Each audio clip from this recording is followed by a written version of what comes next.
I landed in Laos with a pocket full of cash, no backup plan, and a wild question running through my head.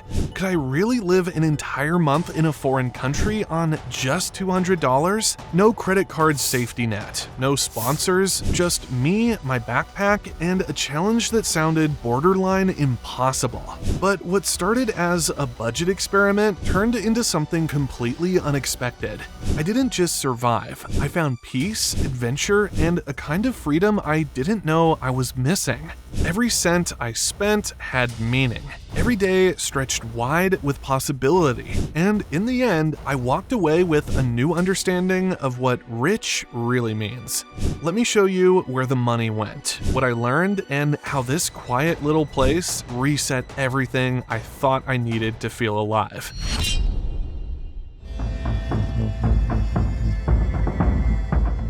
Before I could start counting kip, I had to actually get into the country.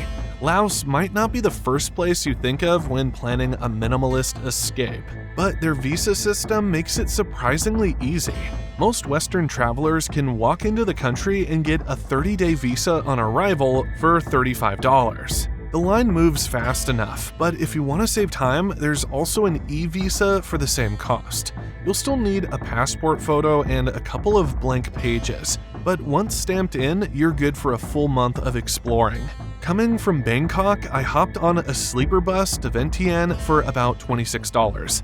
From there, I moved north via minivan for $16, then caught a tiny local bus for just $3 that snaked through mountain passes into one of the most beautiful towns I've ever seen. The roads aren't exactly smooth, but the views, unreal. Lush hills, wooden bridges, rivers winding through misty valleys. It was like nature forgot to charge admission. Altogether, my journey from capital city chaos to rural calm cost under $50, and that included every leg of the ride. Big cities in Laos are beautiful, but not exactly friendly to a tight budget. Luang Prabang looks like it fell out of a magazine spread, but you'll blow through your dollars fast if you stay too long. After digging through travel forums and asking people who've lived here, two towns kept popping up: Nong Kia in the north and Don Det in the far south. I picked Nong Kia, and here's why. It's small, walkable, and surrounded by massive limestone mountains that catch the sunrise like they were painted. The local river splits the town in two, and everything is within a 10-minute stroll. ATMs are reliable, the mobile data is fast, and the guest houses are used to long-stay travelers looking to negotiate. I found a riverside bamboo bungalow for about $60 total. Yes, for the entire month. After talking directly to the owner, they'll usually slash the price 30 to 40% if you pay for a month up front. All I had to do was smile, ask politely, and show them the money. Every dollar I spent was logged, not just for transparency, but because I needed to make sure this experiment stayed real. I started with the big one, rent. That $60 bungalow came with a bed, mosquito net, fan, and a view that would cost thousands in most countries. Electricity and hot water added about $7 for the month. Food was simple but filling. Morning porridge with banana and coffee ran me less than $1. Lunch was usually a buffet by the bus stand where you could pile on rice, veggies, and crispy river weed for around 70 cents. Dinner, grilled sausage or noodle soup and papaya salad, all for under $1. I added a 20GB SIM card with data for $19 and set aside about $21 for fun things, steam baths, local hikes, and a just-in-case emergency fund. Transport inside the village was mostly walking, with the occasional $1 tuk-tuk or $3 scooter rental. Total for 30 days, $196, and not once did I feel deprived. A normal day in this little mountain town started early, because the mornings were magic. By 6 a.m., I was in a hammock watching the sun turn the limestone peaks gold. The air felt clean, the river silent except for the occasional paddle from a fisherman's canoe. No traffic, no emails, just peace. Breakfast came from the morning market, a bowl of rice porridge, a banana, and thick Lao coffee that tasted like chocolate. After that, I'd set off across the bridge where hand-painted signs pointed toward a steep trail leading to one of the area's many viewpoints. If you beat the ticket guy, it's free. If not, the fee's just under $1, and every step to the top is worth it. The view? Jungle valleys stretching out forever. Lunch was lazy, back in town for a buffet of stir-fried veggies, sticky rice, and river snacks. The afternoons were for swimming at a hidden sandbar, editing video on fast 4G, or sitting with locals who always wanted to teach me a new phrase. By dinner, I was back in the market for a grilled skewer and papaya salad. And before bed, a steam bath packed with mountain herbs for $2. Then lights out by 10 under a ceiling fan, wrapped in the kind of stillness money can't buy. If you've made it this far and you're starting to picture yourself in one of those riverside hammocks, don't forget to like, subscribe, and drop your questions in the comments. I respond to every single one. Now, let's keep going.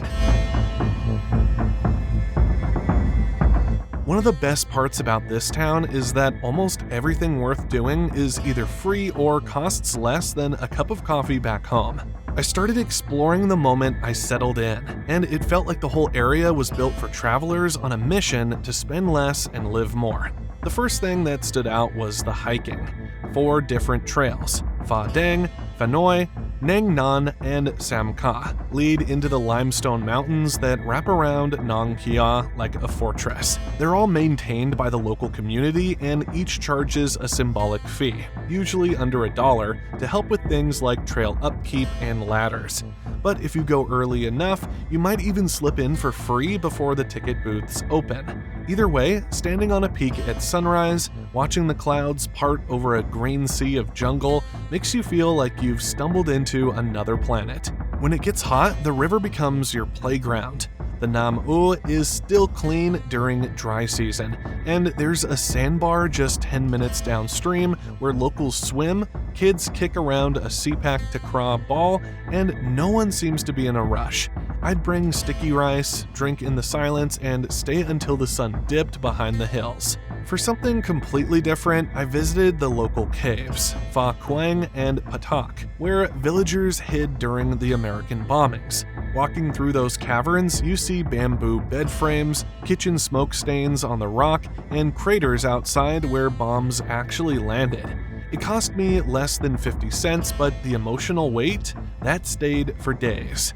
Even a trip to Luang Prabang was budget-friendly. A $1 Song Thao ride gets you there before dawn, just in time to watch the monks receive their daily offerings in the alms ceremony.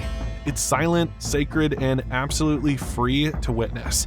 If you want to join in, all it costs is the price of a handful of sticky rice. And if you're lucky enough to be there in May, you'll stumble into the Rocket Festival, an explosion of homemade bamboo rockets, dancing, and rice whiskey handed to you by smiling strangers.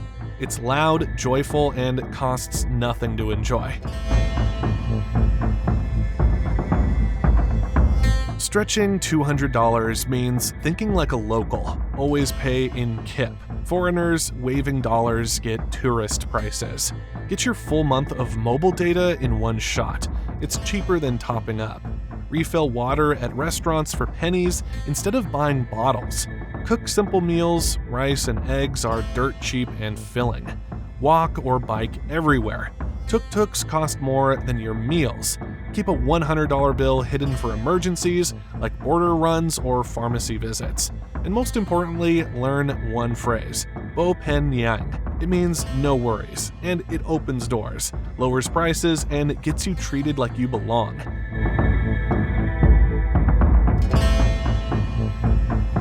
Connectivity in Nong Kia was surprisingly strong. My Unitel SIM got 18 megabytes per second speeds, enough to stream, upload, and work remotely.